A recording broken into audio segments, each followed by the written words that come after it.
Cette semaine, dans la minute de formation, nous allons explorer les grands principes de la communication de Palo Alto, plus particulièrement le premier des 4 principes.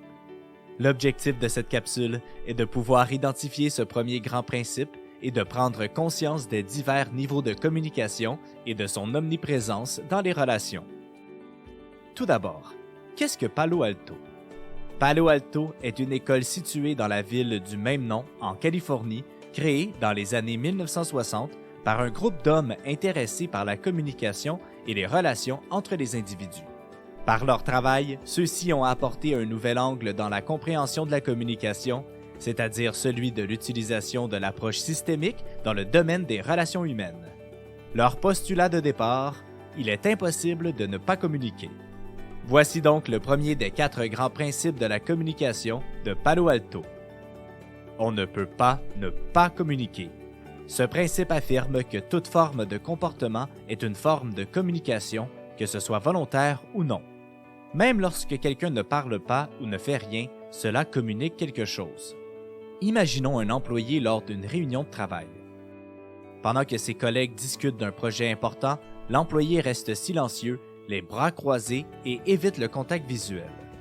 Les collègues peuvent interpréter ce silence de plusieurs manières. Peut-être que l'employé est en désaccord avec ce qui est dit, qu'il n'est pas intéressé ou qu'il est préoccupé par autre chose. L'employé, quant à lui, pense peut-être qu'il ne communique rien en restant silencieux, mais en réalité, son silence et sa posture envoient un message aux autres. Ces comportements peuvent donc créer des malentendus, ce qui pourrait affecter la dynamique de l'équipe. Au fond, même si l'employé n'a pas dit un mot, il a néanmoins communiqué quelque chose par son attitude. Quoi qu'on fasse, on communique toujours, même par l'absence de parole ou d'action. Il est donc important d'être conscient de ce que notre comportement non-verbal peut transmettre comme message et qui influence nécessairement les autres.